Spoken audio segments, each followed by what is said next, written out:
Lantas katanya sesuatu itu harus ada yang menciptakan.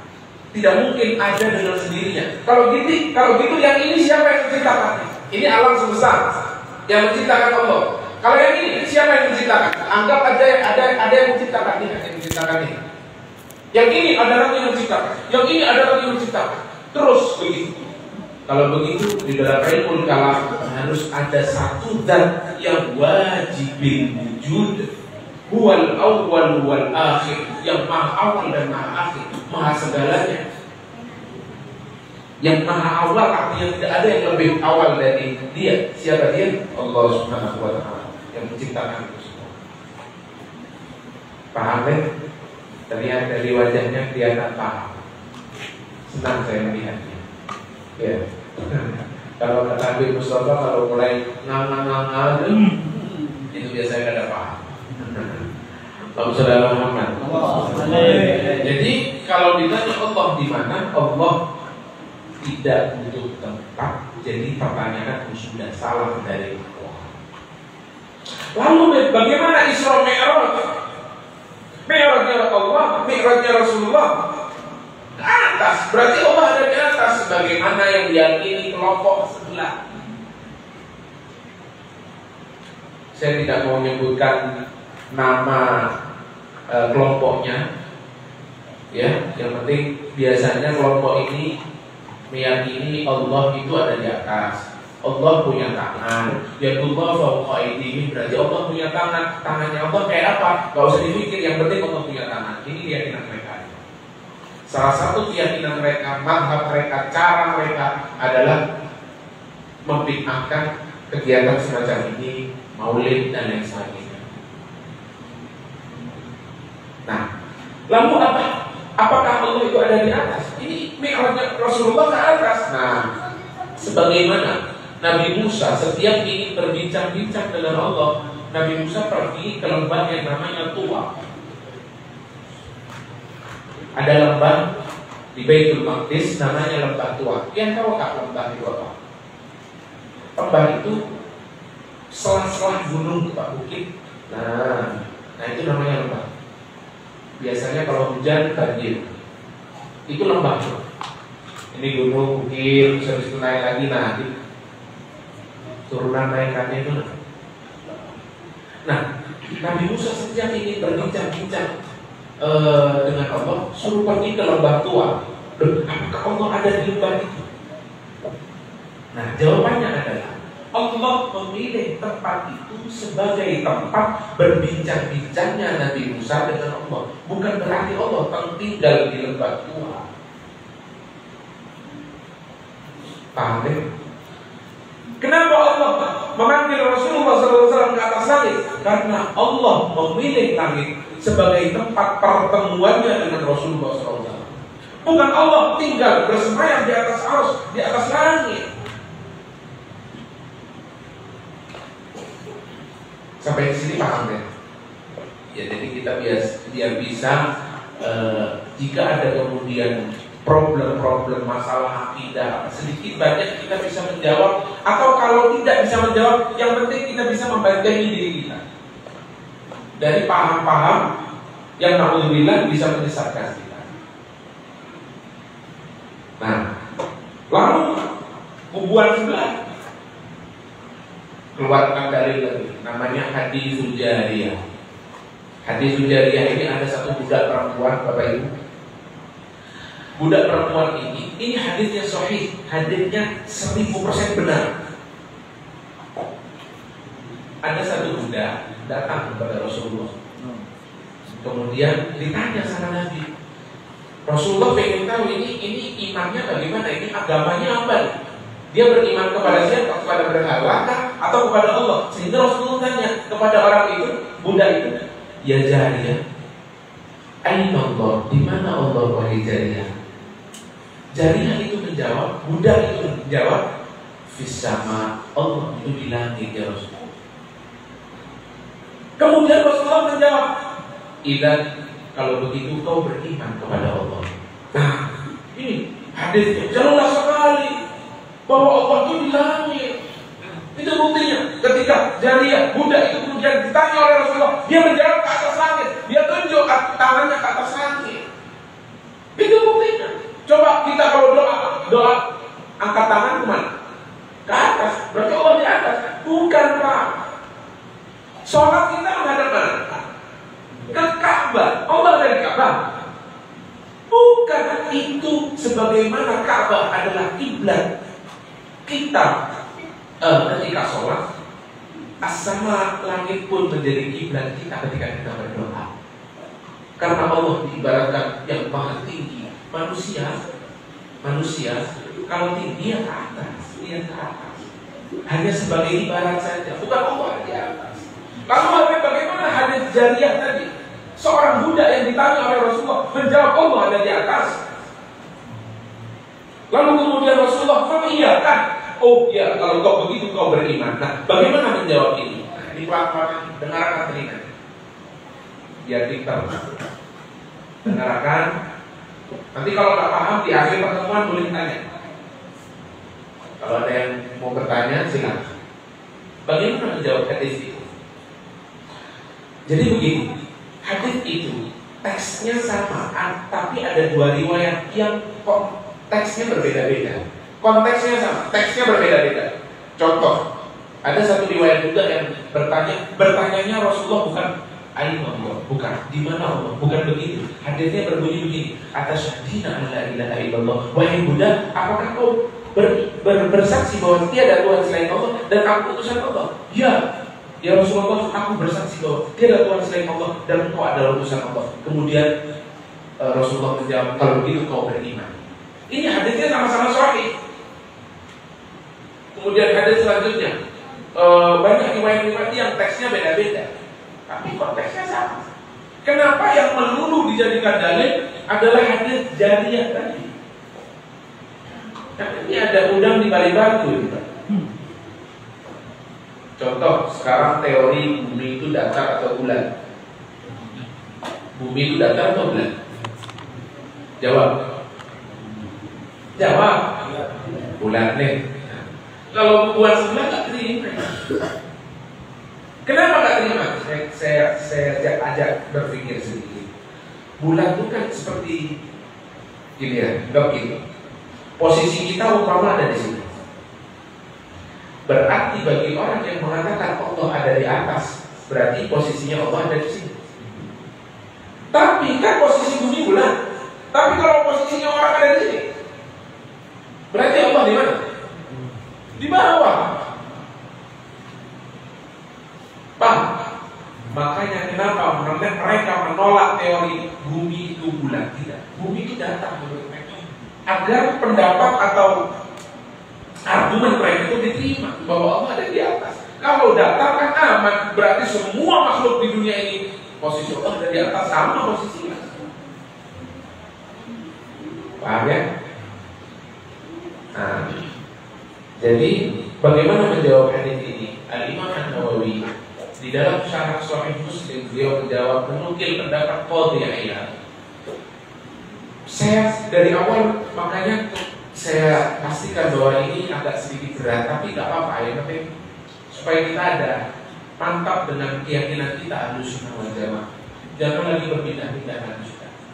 Aliran-aliran yang datang kemudian pakai cara-cara baru sudah buat baru. Jangan ikuti, kita itu sudah paling benar. Ahlussunnah wal Jamaah semuanya, para guru kita, para ulama kita itu punya dalil sendiri-sendiri, nggak ngarang, nggak ngarang. Baik. Al-Imam An-Nawawi dalam Sahih Muslim dia menjawab bahwa setiap ayat atau hadis menukil pendapatnya Qadhi Iyad. Ayat atau hadis yang menunjukkan bahwa Allah itu bertempat wajib ditakwil. Contohnya hadis tadi, ketika budak itu mengatakan Allah di langit ya Rasulullah, oh bagus kau beriman. Bagaimana mentakwil ini? Para ulama mentakwil begini, paling tidak karena ini orang awam, paling tidak dia tidak mengatakan Allah itu, Tuhan itu yang ada di sekeliling Ka'bah itu loh ya Rasulullah. Nah, paling tidak dia tidak mengatakan itu karena itu kondisinya dia ini orang awam, paling tidak dia tidak mengakui Lata, Uzza itu sebagai Tuhan, cukup kau beriman. Bukan hanya sekedar orang mengatakan Allah di mana di atas, kemudian lantas kita hukumi dia beriman. Contoh, dengarkan, telinganya dengarkan, fokus, konsentrasi, jangan melamun, jangan pikir yang lain-lain. Coba, contoh, ada orang Nasrani datang, yang tanya, orang Nasrani ini yang tanya, Pak, Tuhan itu di mana? Terus orang Nasrani ini mengatakan Tuhan itu di atas langit. Apakah lantas kemudian Anda menghukumi orang Nasrani ini Muslim? Yang enggak dong. Yang harus bersaksi bahwa tidak ada Tuhan selain Allah. Isa adalah Rasulullah, bukan Tuhan. Baru Muhammad adalah utusan Allah, baru kita hukumi Muslim. Kan begitu. Makanya dalam menanggapi hadis-hadis macam itu, supaya selamat dari pemikiran yang aneh-aneh, menyerupakan Allah dengan makhluk, wajib ditakwil. Ar-Rahman 'alal 'arsy istawa, Zat yang Maha Rahman, Maha Pengasih, yaitu Allah, itu bersemayam di atas arsy. Itu Al-Quran. Lalu apakah kita mengartikan Allah duduk di atas arsy, di kursinya begitu? Enggak. Artinya Allah yang begitu maha tinggi, yang maha segala-galanya, melebihi manusia dan alam semesta ini, diibaratkan begitu kehebatan Allah, kekuatan Allah itu berada tinggi di atas segala-galanya. Jadi itu nggak Allah ada duduk di atas, bukan. Nah, maka mari, kalau yang begini-begini kita harus hadir di majelis taklim, mengaji, belajar itu gak ada umurnya, gak ada profesi apapun, wajib mengaji, talibul ilm, cari ilmu, membentengi kita punya akidah. Kita ingin negara ini Ahlus Sunnah wal Jamaah membumi di sini, bukan hanya 5 tahun, 10 tahun ke depan. Ingin 50 bahkan selama-lamanya kita ingin terus Ahlus Sunnah wal Jamaah. Nah, bagaimana itu bisa terjadi? Cari ilmu, bekali mereka anak-anak kita dengan ilmu. Jangan pernah luput dari madrasah diniyah, jangan pernah luput dari tarbiyah agama. Ajarkan mereka Al-Quran, tafsir, hadis, fikih, belajar.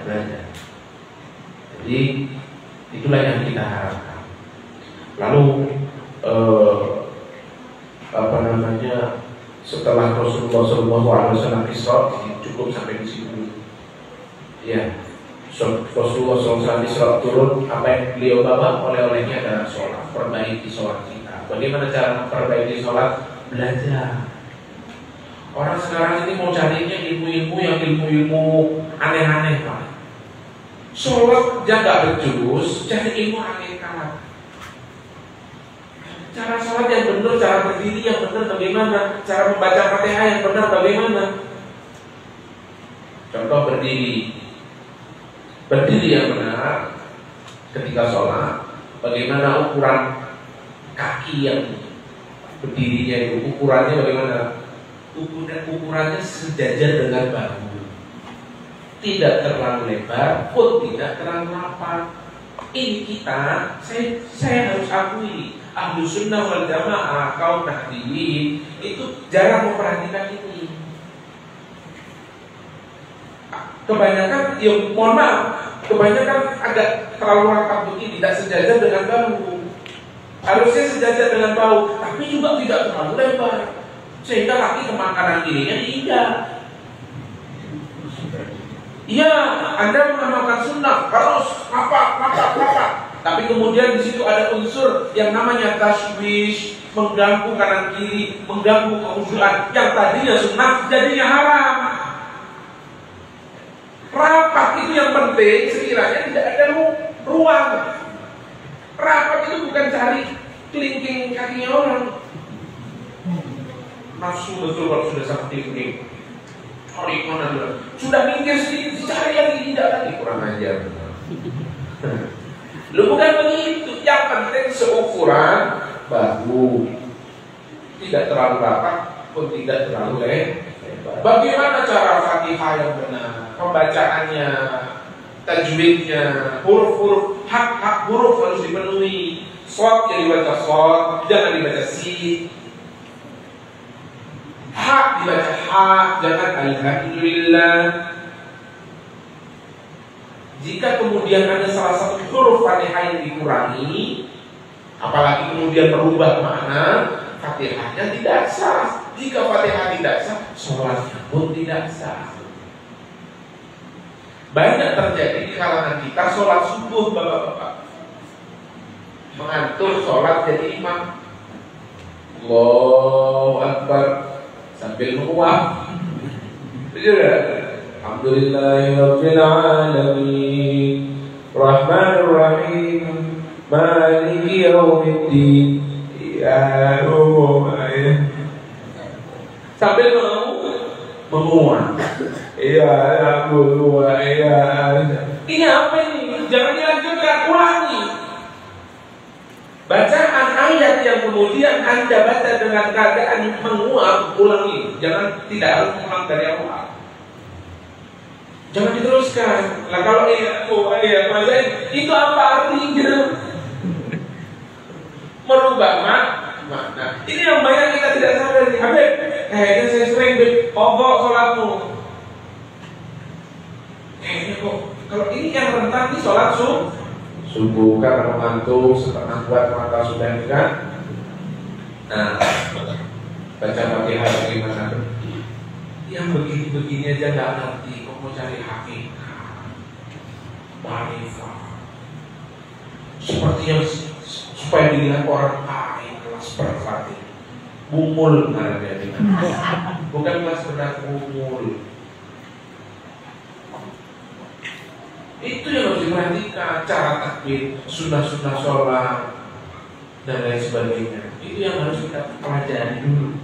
Anda menguasai itu, fikihnya sudah bagus, sholatnya, kemudian puasanya, apa yang semuanya sudah. Mau cari tasawuf yang mendalam sampai ma'rifat, boleh, tak apa-apa. Bukan kita melarang orang belajar tasawuf, ma'rifat. Tasawuf bagus, malah harus imbang antara tasawuf dengan syariat.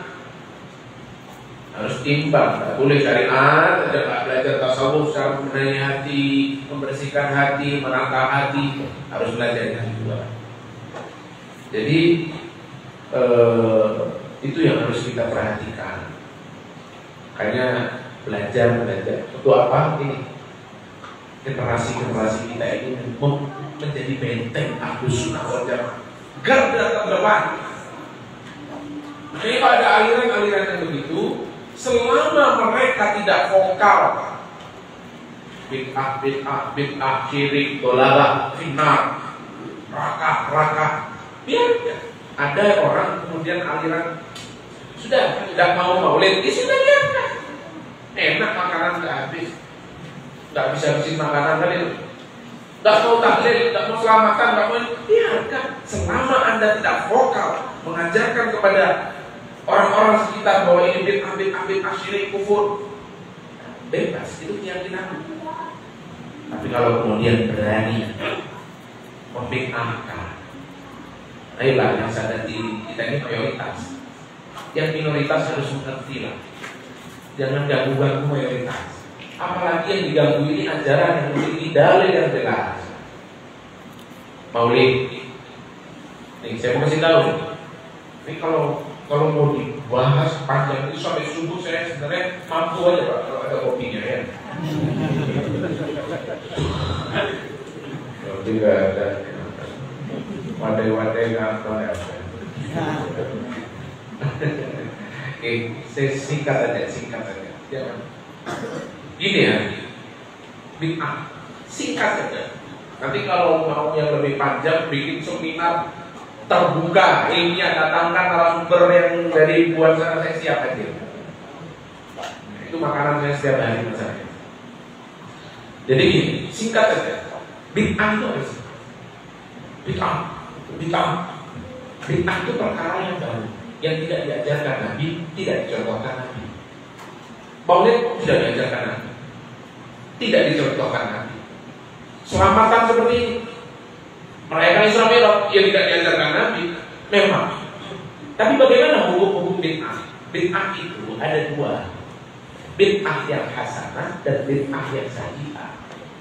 Kenapa Habib mengatakan begitu? Kan bukannya jelas di dalam hadis, amma ba'du fa inna asdaqal hadis kitabullah. Sesungguhnya Al-Quran adalah paling benarnya perkataan.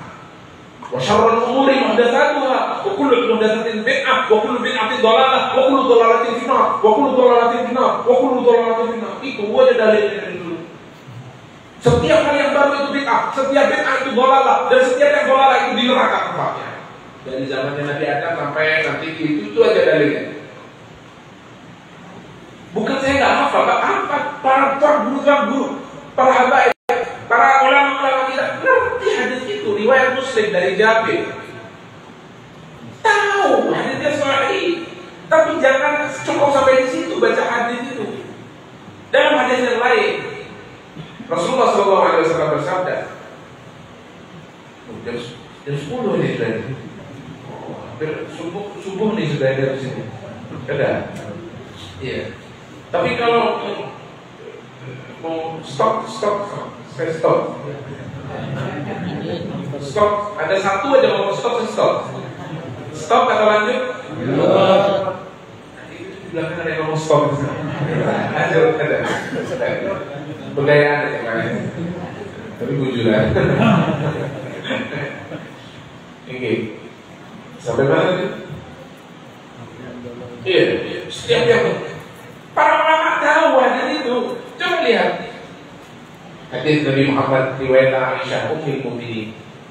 Riwayat ini diriwayatkan Bukhari Muslim. Jelas apa bunyinya? Coba belajar pelan-pelan aja. Pelan-pelan. Saya bacakan hadisnya. Saya terjemahkan pelan-pelan biar saya berusaha biar semuanya paham. Man ahdatsa fi amrina hadza ma laysa minhu fa huwa raddun. Siapa orang yang membuat hal baru dalam agama kami, ma laysa minhu, yang perkara baru itu tidak termasuk dari koridor, tidak kemudian sesuai dengan Al-Quran dan Sunnah, maka hal baru itu tertolak. Coba diingat-ingat, di situ ada embel-embelnya. Kalau sesuatu yang baru itu tidak sesuai dengan Al-Quran, ma laysa minhu, baru ditolak. Artinya kalau sesuai diterima dong. Kan mestinya begitu. Nah, dari hadis ini berarti tidak semua perkara baru itu ditolak. Yang ditolak hanya yang tidak sesuai dengan Al-Quran dan Sunnah. Nah, dari sini kita harus sepakati dulu bahwa tidak semua bid'ah itu sesat. Nah, ini loh fungsinya kita belajar hadis. Kalau ada hadis satu, jangan ditelan mentah-mentah. Bagaimana cara memahami kita? Coba lihat keterangan-keterangan hadis yang lain agar kita paham maksud Nabi yang di hadis itu. Tidak semua bid'ah itu sesat. Kalau bid'ah sesat, Sayyidina Umar bin Khattab pertama kali yang masuk neraka. Karena beliau pertama kali yang membentuk orang, mengumpulkan orang untuk melakukan sholat tarawih. Seraya dia mengatakan, apa kata Sayyidina Umar ketika mengumpulkan orang ketika tarawih? Rasulullah tidak pernah mengajarkan itu. Tidak pernah. Rasulullah tidak pernah sholat tarawih. Kalau dia tahu, Rasulullah sholat di waktu itu 3 kali, diikuti sama sahabat. Rasulullah nggak sadar loh, ada sahabat-sahabat ikut banyak sholat di belakang. Sekali, 2 kali, ketiga kali nggak masuk, nggak keluar masjid, nggak keluar rumah, di rumah terus. Ditanya oleh sahabat Rasulullah, kau nggak keluar rumah kenapa? Aku takut ketika aku keluar sholat seperti semacam ini nanti diwajibkan oleh Allah. Makanya aku nggak keluar. Tidak ada sholat tarawih di zaman Nabi. Semasa Nabi Muhammad ada, tidak ada sholat tarawih. Yang membentuk Sayyidina Umar bin Khattab dan mengatakan nikmatul bid'ah hadi. Nikmat paling enaknya bid'ah yaitu. Lantas apakah Anda mengatakan Sayyidina Umar final? La ilaha illallah. Bukan secetek itu pemikirannya, kan gitu. Coba lihat hadis tadi riwayat Aisyah. Saya ulangi lagi sekali lagi. Siapa orang membuat hal baru di dalam agama kami ini yang tidak sesuai dari agama kami, maka tertolak. Artinya kalau sesuai diterima. Nah, kan pelan-pelan begini kan ngerti, enak. Jadi punya fondasi. Yang kita lakukan ini berdasarkan dalil. Maulid Nabi bid'ah. Tidak pernah diajarkan Nabi. Ini baru saja kemarin saya lihat video ada satu ustaz yang sopor 10 meter lebih. Iya. Ulun sering menyampaikan ketika di majlis-majlis maulid, hukum maulid itu sama seperti hukum martabak.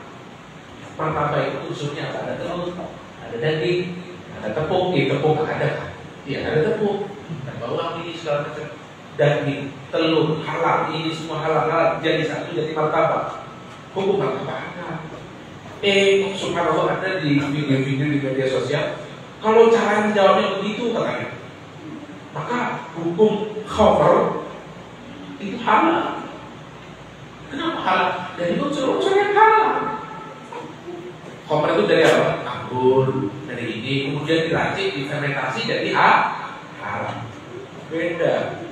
Pak, khamr ini haram bukan karena unsur-unsurnya yang halal, yang memang memabukkan. Kalaupun tidak ada unsur-unsur yang ini segala macam, kalaupun tidak jadi khamr, tapi dia memabukkan, tetap haram. Ini kok bumul dipiara. Bumulnya larinya nggak jatuh. Oh. Jadi semua itu adalah dasar. Saya mau kasih tahu ada nama kitab namanya Iqtidha Siratal Mustaqim. Di situ ada, ini karyanya Ibnu Taimiyah. Kalau mau tahu rujukan bubuan sebelah kita, Ibnu Taimiyah. Ibnu Taimiyah adalah salah satu ulama besar dari kalangan mazhab Imam Ahmad bin Hanbal. Ibnu Taimiyah ini berpendapat, saya masih hafal betul mengenai maulid. Fata'zimul maulid, maka mengagungkan hari lahir Nabi Muhammad. Kata beliau ini Ibnu Taimiyah, dan menjadikannya wattikhadhu mausiman qad yaf'alu ba'dun nas, dan menjadikan maulid itu acara tahunan, mungkin acara bulanan, mungkin acara mingguan. Ini Ibnu Taimiyah, panutan mereka yang berpendapat. Lihat kitab Iqtidha Siratal Mustaqim. Apa kata beliau? Maka di dalamnya itu terdapat pahala ajrun azim, pahala yang besar, karena di dalamnya ada ta'zim, mengagungkan Nabi Muhammad SAW. Kok Anda sekarang anak-anaknya bid'ah, maulid bid'ah, Ibnu Taimiyah pertama kali yang mengatakan maulid itu, Anda katakan itu Ibnu Taimiyah itu bahwa Ibnu Taimiyah adalah pelaku bid'ah. Jadi tidak semua yang diajarkan, yang tidak diajarkan oleh Nabi itu bid'ah. Sudah, yang penting sesuai. Amin. Bagaimana kalau kita bikin acara maulid pakai panggung, lampu-lampu, masya Allah, tak apa. Yang penting tidak ada kemudian laki perempuan campur, tidak ada satir. Nah itu bid'ah. Kenapa bid'ah? Karena tidak sesuai dengan agama. Itu aja. Kemudian bikin acara mubatir, maulid, pakai kemudian acara buang-buang makanan atau apalah yang mungkin tidak sesuai. Nah itu bid'ah. Amin. Saya mau sholat subuh 4 rakaat. Nah itu bid'ah. Membuat hal baru dalam agama tapi tidak sesuai. Gitu loh Pak. Cara berpikirnya semudah itu. Ini kalau saya mau panjang lebar, tak selesai nih Pak 2 hari 2 malam. Jadi paling tidak mari kita pandai-pandai membuat benteng. Bagaimana cara membuat benteng? Ini loh Pak. Ini penyakitnya. Nah, Ahlus Sunnah penyakit mayoritas ini dia. Orang lain, kita ini punya musola nih. Ayo sholat di musola. Jangan biarkan buat mereka. Kemudian biarkan, nggak apa. Cuma kita ini Ahlus Sunnah ini loh. sunnah-sunnah kita jalankan. Jangan sama sekali nih saya ingatkan. Jangan hanya karena pakaian identitas mereka kita hina. Itu haram. Pakaian agak naik ke atas, cingkrang, celana, sirwal, jangan diolok-olok. Itu sunnah. Jangan diolok-olok. Kalau Anda mengolok-olok itu berarti mengolok-olok pakaian Nabi. Janggut, jenggot itu sunnah. Jangan diolok-olok. Loh, ini kan identitas mereka, biarkan mereka. Jangan olok-olok identitasnya yang menjadi simbol sunnah Nabi. Ini yang kadang kita kebablasan. Sholat jamaah, masya Allah, buat mereka itu masya Allah sholat jamaah. Nanti buat kita sholatnya di rumah. Nanti kalau sudah musola yang dikuasain baru ribut. Masjidnya dikuasain baru ribut. Kamu kemana aja kemarin? Sholat di masjid, sholat di musola yang istiqomah, bikin acara, bikin ini yang meriah, siar-siar, gitu dong. Nah, mari selama tidak ada kemudian gesekan, menuduh bid'ah, menuduh kafir, apalagi menuduh ini dan itu, ayo terus jalin hubungan sesama kita, sesama masyarakat sosial. Jangan pernah hanya karena yang begini-begini kita berpecah belah. Sholat di musola berjamaah, berdampingan, tidak masalah. Oh, yang itu buahnya sholatnya ke atas dada, itu khilafiyah. Tahu khilafiyah? Itu mulai bukan cuma buat mereka, mulai zamannya mulai Imam Abu Hanifah, Imam Malik, Imam Syafi'i, Ahmad bin Hanbal, perbedaan itu biasa. Ada yang kunut, ada yang kata biasa dan tidak. Biasa, ayo berdampingan. Selama jangan kemudian kita disenggol. Senggol ada yang itu terus ada yang vokal. Jangan itu bid'ah, itu neraka tempatnya. Nah, yang begini-begini dia harus dibahas. Sama tidak ada itu biarkan. Ayo hidup berdampingan layaknya kita bertetangga yang baik sama orang. Ya, perkara-perkara begini tidak perlu diperdebatkan panjang lebar, ya, selama kemudian tidak ada potensi gesekan, fitnah dan lain sebagainya. Ya, mari berangkulan kita sepakat di dalam hal kebaikan yang kita sepakati. Ayo kita jalani sama-sama. Apa kita sepakatnya? Dalam kampung kita ini agar makmur bagaimana? Nah itu dulu aja, tidak usah mikir yang aneh-aneh. Yang penting kita sebagai ahlu sunnah wal jamaah harus tetap belajar, bekali diri ini dengan ilmu agar supaya kita memiliki benteng, tidak goyah lagi. Mau A, mau B, mau Wahabi, mau Salafi, mau Syiah, mau apapun liberal, ini memang tahu kalau kita punya pegangan. Kita harus yakin. Mudah-mudahan kampung kita menjadi kampung yang sejahtera, amin. Sejahtera dengan urusan dunianya, apalagi nanti sejahtera dengan urusan akhiratnya, amin. Mudah-mudahan perayaan peringatan semacam ini dapat menggugah hati kita di dalam bersemangat mencari ilmu, bersemangat beribadah, terutama di bulan Rajab ini. Mari kita perbanyak istighfar karena bulan ini bulannya Allah membuka lebar-lebar pintu maghfirahnya. Jangan sia-siakan momen-momen itu. Minta sebanyak-banyaknya ampunan kepada Allah agar Allah ampuni semua dosa kita. Allahumma barik lana fi Rajab wa Sya'ban wa ballighna Ramadan. Allahumma barik lana fi Rajab wa Sya'ban wa ballighna Ramadan. Allahumma barik lana fi Rajab wa Sya'ban wa ballighna Ramadan. Allahumma maghfiratuka awsa'u min dhunubina wa rahmatuka arja 'indana min amalina. Rabbana la tuzigh qulubana ba'da idh hadaytana wa hab lana min ladunka rahmah innaka antal wahhab.